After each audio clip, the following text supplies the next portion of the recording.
ce qui m'énerve au plus haut point, c'est quand on nous met des limites ou quand on nous interdit de faire les choses ou encore quand on nous met des barrières. No way! Si on a envie de faire quelque chose, on le fait. C'est-à-dire que moi, quand j'étais petite, on me disait que j'allais jamais pouvoir marcher. Aujourd'hui, je marche, je cours, je fais du vélo, j'ai nagé. Oui, c'est vrai, il m'arrive de tomber parce que pas plus tard que la semaine dernière, je suis tombée avec ma lame. Mais ça fait partie du jeu. De toute façon, l'échec n'est pas de tomber, mais de rester là où on est tombé. Et à partir du moment où vous faites le choix de, oui, voilà, surmonter ça, bah tout va. En fait, il n'y a aucune limite, il n'y a aucune barrière à s'imposer. C'est-à-dire que, bah oui, c'est vrai, on est handicapé, mais et alors ?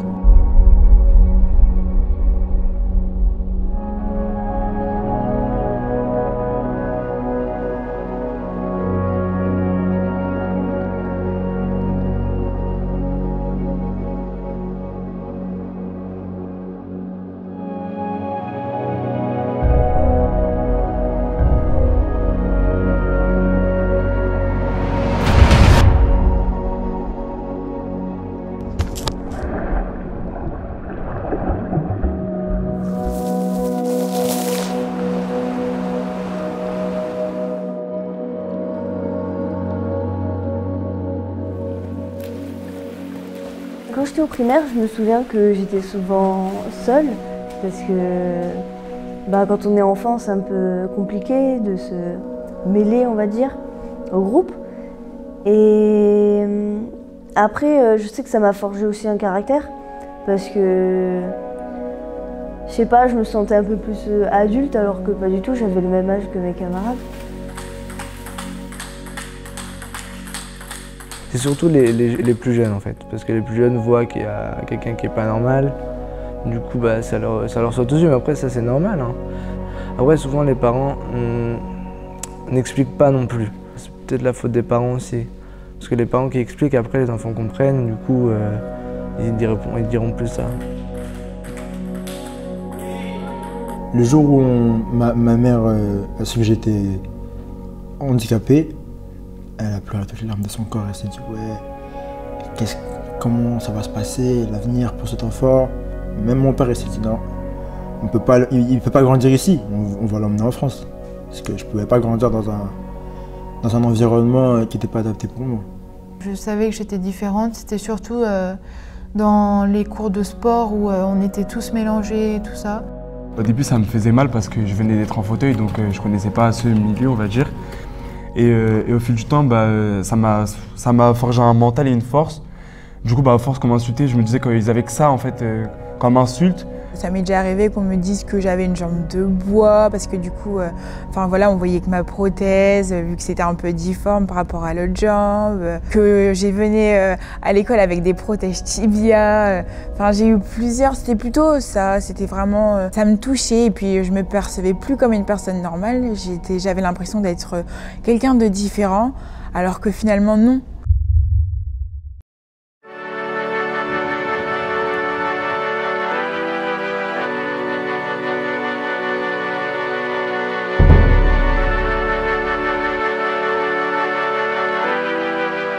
Mon handicap c'est simple, je suis amputé fémoral, c'est une malformation de naissance, du coup j'ai pas de tibia, j'ai pas d'orteil. Dans toute ma famille, je suis le seul à être atteint de cet handicap, dans toute ma famille. Même mes cousins, mes cousines, il n'y a que moi.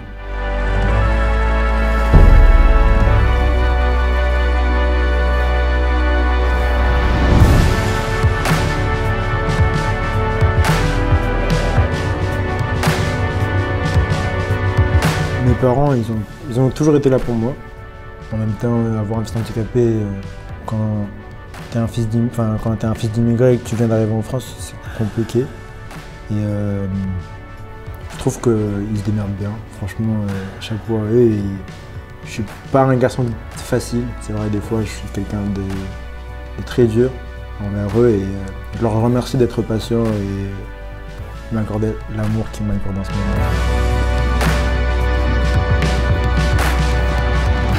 Mes pères sont rwandais. Le Rwanda, c'est un petit pays à côté du Congo, la capitale Kigali. Et moi, je suis né dans un quartier musulman, Nyarugenge. Voilà, c'est un petit quartier pauvre de là-bas. Le handicap, c'est très tabou. En Afrique, on cache même les enfants handicapés parce que c'est considéré comme de la sorcellerie, c'est considéré comme des enfants maudits un peu. J'allais pas à l'école et j'étais avec ma grand-mère et du coup à 6 ans, je suis venu en France avec ma tante qui m'a emmené en France à 6 ans. La première fois que j'ai pris l'avion, je me sentais riche, c'était stylé. Je me vois dans les nuages et tout, je vole. Je me dis, waouh! Les nuages, c'est un truc de ouf. Les classes, il fait chaud à l'intérieur. Il y a du chauffage, des lumières, un truc de ouf quoi. Il y avait cette période de l'hiver. L'hiver. Les nuages qui commencent à tomber. Je me dis mais c'est quoi ce truc? Ah, les nuages qui tombent comme ça. Et là on me dit non, c'est de la neige. C'est quoi ça? Bon, tous les enfants l'ont mangé, mais moi, moi je suis un ouf. J'ai pas pris une petite poignée, hein. J'étais avec mes 2 mains. Je mets ma tête dedans, je remue, je fais c'est quoi ça et tout. J'étais en train j'avais les mains congelées, gelées. Je fais en fait le rap c'est bien, mais c'est super. Quand t'es élevé à même le sol, la poussière sur tes mains, les cloques et tout, quand t'es bébé, quand tout le monde te regarde et te rejette, déjà j'accumule un peu tous les stéréotypes qui existent sur Terre. Je suis noir, je suis handicapé, je suis musulman, je viens de la banlieue, c'est un truc de ouf. Tu peux pas parier, t'aurais jamais pu parier qu'un enfant comme moi s'en serait sorti là-bas. Je pense pas. Je pense que si mes parents n'auraient pas fait d'efforts derrière, je pense que vraiment j'aurais été un mendiant ou un manque rien. Franchement, je le pense vraiment. C'est tous les efforts et le cheminement d'une vie, le sacrifice de mes parents qui m'ont emmené jusqu'ici et ça me mène encore. C'est ce qu'ils font toujours.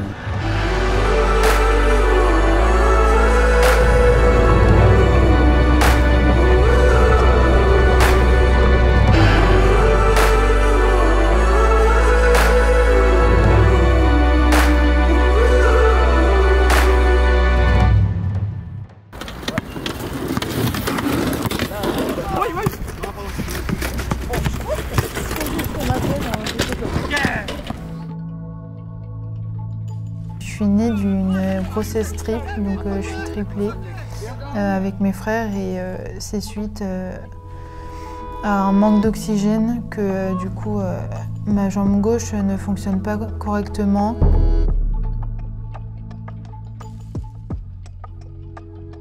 J'ai du mal à marcher, je fatigue moins vite que je fatiguais avant, mais je suis quand même fatigable assez sur cette jambe. Moi, mon handicap, c'est dû à un accident de voiture. Ça s'est passé à l'étranger. En 2015, en fait, c'était ma tante qui conduisait. Elle a fait un malaise au volant.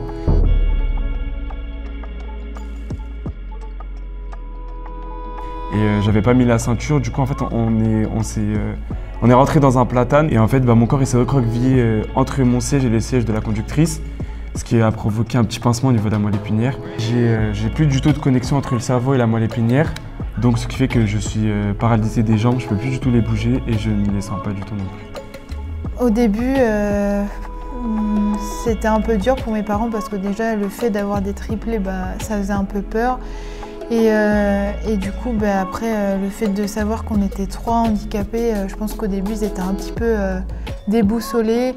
Mais après, ils se sont toujours battus pour nous, pour tout le temps donner le meilleur d'eux-mêmes et nous offrir la vie la meilleure possible. Allez, tu apprends. C'est ça, mais... Personnellement, avant mon accident, je connaissais pas du tout le milieu du sport. C'est vraiment que quand je suis rentré dans ce milieu-là que j'ai connu tout ça. Mais après, au niveau, à la télévision et tout, c'est vrai qu'on n'en voit pas beaucoup. Même les Jeux paralympiques qui passent après les Jeux olympiques. Donc il y a moins de spectateurs qui vont regarder à la télé. Parce que eux, ce qui est important, c'est plus les Jeux olympiques que le reste. Oui, et que même avec une différence, on peut faire du sport et qu'il existe tellement de variantes de sport qu'on peut faire même si on a une différence, quoi. Ouais. Pour moi, c'est vraiment pas du tout médiatisé Et c'est comme si en fait on n'existait pas. C'est vrai qu'on n'en entend pas du tout parler et ça je trouve ça vraiment dommage parce qu'il y a des jeunes, quand il y a des gens qui font des sensibilisations, que ce soit dans les lycées, les écoles et tout ça, ils sont un peu sous le choc de se dire « Ah ben il y a des sports qui existent pour les handicapés ». Tous ces jeunes-là, ils découvrent pas avant en fait, je trouve ça vraiment dommage et ce serait bien de plus médiatiser.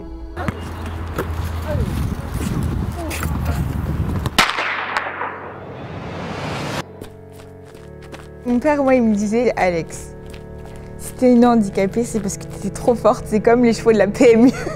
On est obligé de leur mettre un handicap parce qu'ils sont trop forts. »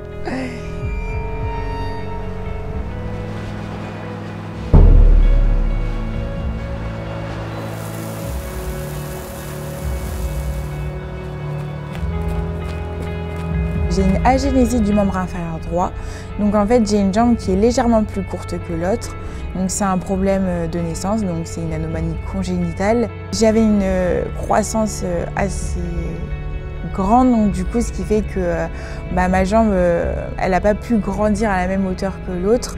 Mais oui, c'est vrai que c'est perçu comme un handicap, mais aujourd'hui je ne le perçois plus du tout comme un handicap.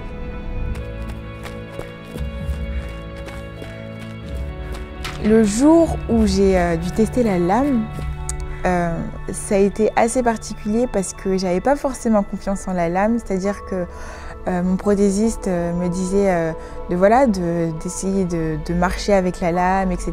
Sauf que moi j'étais là en mode oui, tu me demandes de faire confiance à un bout de carbone, donc c'est pas facile. Mais au final, franchement, ça s'est bien passé. J'ai réussi à bien me familiariser avec la lame et les sensations sont juste énormes, c'est exceptionnel. On a vraiment l'impression d'être propulsé vers l'avant et en fait, si je devais vraiment associer un mot à cette expérience, ce serait waouh. Genre waouh.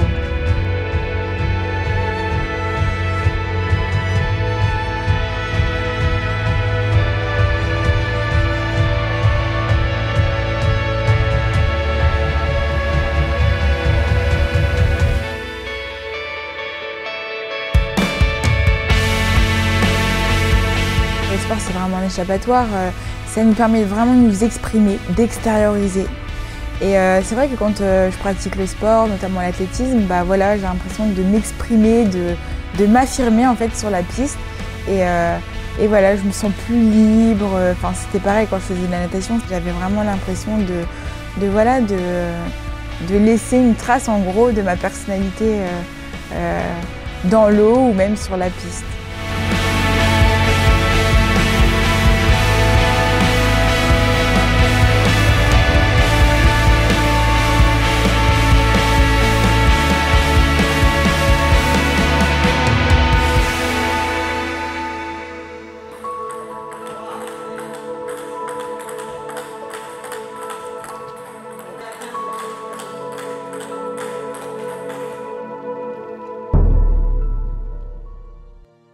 Bien sûr qu'il y a plein de valides qui viennent me voir, ah ouais tu fais du ping-pong et tout, et ils croient me battre bien sûr, mais après quand il y a des tours de ping-pong en camping, c'est souvent moi qui gagne, c'est sûr.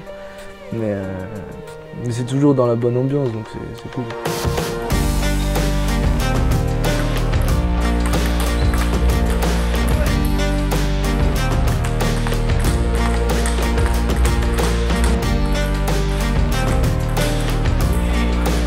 Je suis atteint d'achondroplasie, qui est un type de nanisme.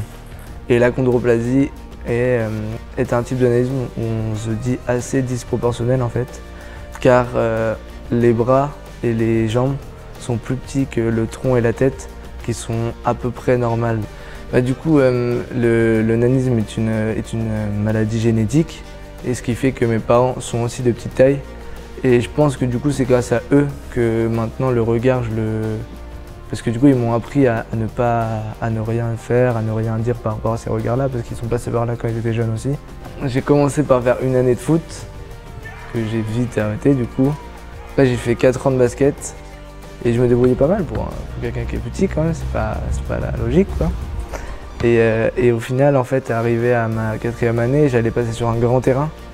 Et avec mon handicap, ça a commencé à devenir compliqué. coup, mon père m'a dit qu'il fallait que je commence à voir pour changer de sport, quoi. Et du coup, j'ai regardé dans la salle à côté, c'était un sport individuel, le tennis de table.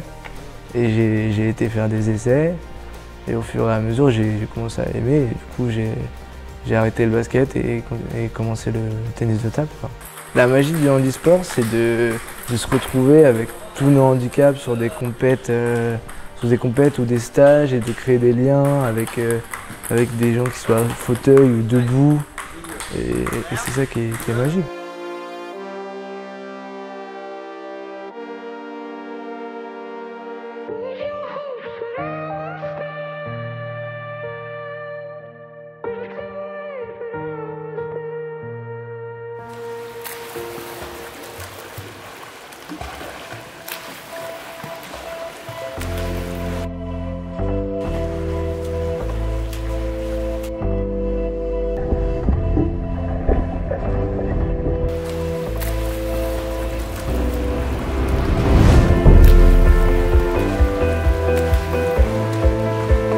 Je me rappelle d'une fois une anecdote.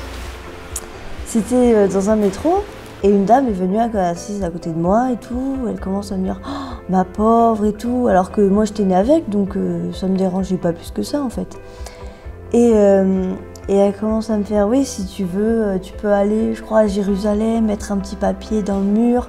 Et enfin, c'est pas que j'y crois pas, mais bon, c'est compliqué quoi. Et j'ai dit non mais merci mais ça va, enfin je suis heureuse comme ça. Elle me dit, et en fait elle voulait pas le croire. Enfin elle me dit bah non c'est pas possible en fait que tu sois heureuse. Je lui dis bah si, je fais du sport à côté, j'ai été championne de France, tout ça je le raconte. Et elle me fait ouais mais quand même hein, bon courage, hein. Ah ça doit être dur tout le temps dans le négatif quoi. Alors qu'elle voit pas le côté positif de ce qu'on peut faire.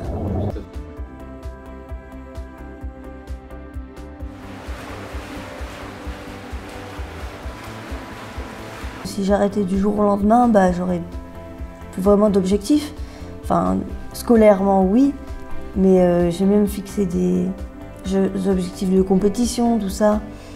Et la natation, je pense que c'est un bon sport parce que j'aime la sensation de glisse, en tout cas, que j'ai dans l'eau. Et le progrès chronométrique aussi. Ouais, en plus j'ai plus enfin non, j'ai plus ma prothèse, donc je me sens encore plus libre et je peux aller, disons que je peux nager plus que je peux marcher sur terre, quoi.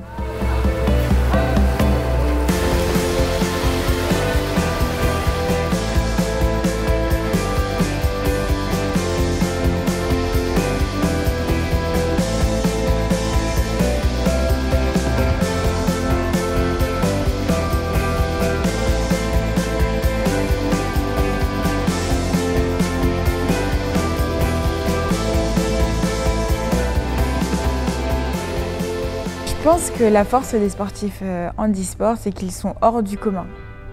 On arrive tous avec une pathologie qui est différente, c'est-à-dire qu'au moment du start, on a tous un handicap différent, on a tous un passé différent, mais au final, on arrive à surmonter les différentes épreuves et on arrive à atteindre nos objectifs. Et de voir que, bah voilà, peu importe d'où on vient, peu importe l'handicap qu'on a, peu importe ce qu'on a subi, on arrive quand même à garder le mental, à avancer, à surmonter les obstacles et surtout à performer. Et je trouve ça juste exceptionnel. Aujourd'hui, il y a de tout. Sur notre terre, il y a de tout, c'est-à-dire qu'on peut être blanc, noir, on peut être chinois, on peut être australien, on peut être petit, grand, enfin, c'est-à-dire qu'on est comme on est.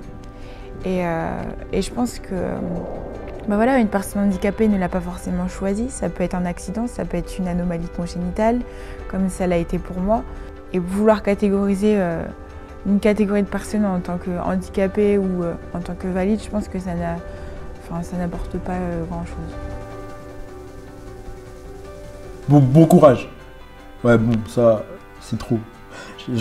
Franchement, 18 ans d'expérience, bientôt 19 ans. J'ai trop eu de courage. Là, on m'en donne trop. Bon courage par-ci, bon courage. Ouais, bon courage, hein, bon courage.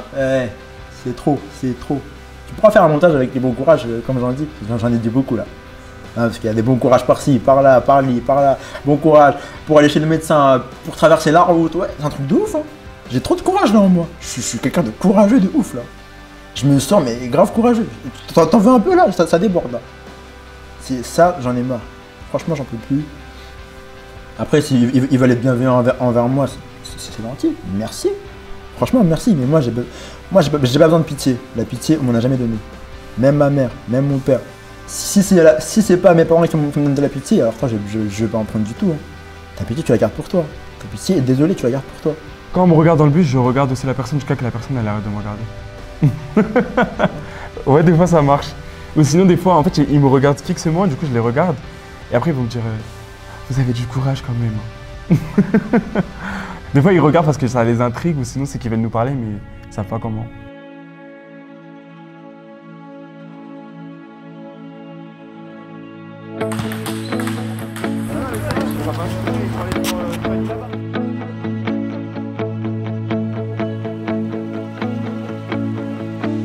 Le handisport, c'est quelque chose d'extraordinaire parce que ça permet aux personnes qui ont un handicap, par exemple du jour au lendemain, de pouvoir quand même continuer le sport. Notamment pour moi, comme j'ai dit par rapport à mon accident, comme je connaissais pas tout ça avant, et bien là aujourd'hui ça me permet de me défouler. Donc vraiment c'est quelque chose d'extraordinaire. Après c'est dommage que ce soit pas assez médiatisé. Il faut croire en ses rêves et que c'est pas parce qu'on a un handicap qu'on peut pas faire du sport comme tout le monde et être champion du monde et même être en haut niveau. En termes d'émotion, c'est la même pour un valide et un handi, par exemple, de gagner les Jeux. Mais je pense qu'elle est même au-dessus pour celle d'un handi, car celle d'un handi, peut-être qu'il a eu un accident pour avoir eu son handicap. Peut-être qu'il est né comme ça et que du coup il a eu des discriminations quand il était plus jeune. Et c'est un peu une revanche sur sa vie en fait, de gagner des Jeux, de faire du sport à haut niveau malgré son handicap. Je pense que ouais, si, c'est même plus émouvant le sport handi en fait. Tous ceux qui pensent que le handisport c'est pas du sport, je les invite à aller regarder des compétitions ou même des athlètes s'entraîner, tout ça. Voir que c'est réellement du sport parce qu'on en chie vraiment à chaque entraînement. Au lieu de juger comme ça sur un individu par rapport à un autre, c'est comme juger sur la couleur de peau, sur les origines. Ça n'a pas de racines concrètes en fait. J'aimerais juste que les gens arrêtent de juger avant d'avoir regardé. Dans sa globalité, je pense que toutes les disciplines handisport ne sont pas beaucoup médiatisées. Je trouve ça dommage parce que c'est toujours intéressant de voir comment les personnes se débrouillent en fonction de leurs différentes pathologies, et voir comment ils sont débrouillards, comment ils mettent en application ils mettent tout en application pour pouvoir y arriver. C'est juste beau à voir et puis c'est très intéressant. On se donne et voilà, faites le pas, avancez et vous verrez que vous n'allez pas regretter. So guys, come on, let's do it. on est quand même extraordinaire quoi. On est quand même extraordinaire. Il y en a, ils sont super forts. Hein. Non mais vraiment, là je me moque pas là. Il y en a, ils sont super forts. Pas moi, hein, mais il y en a, ils sont super forts. On est juste hors norme. Voilà. Oh mon dieu. Ça, tu le places là. Ça franchement. Attendez, mais là. Wouh! Alors là c'est terminé. On peut s'arrêter là.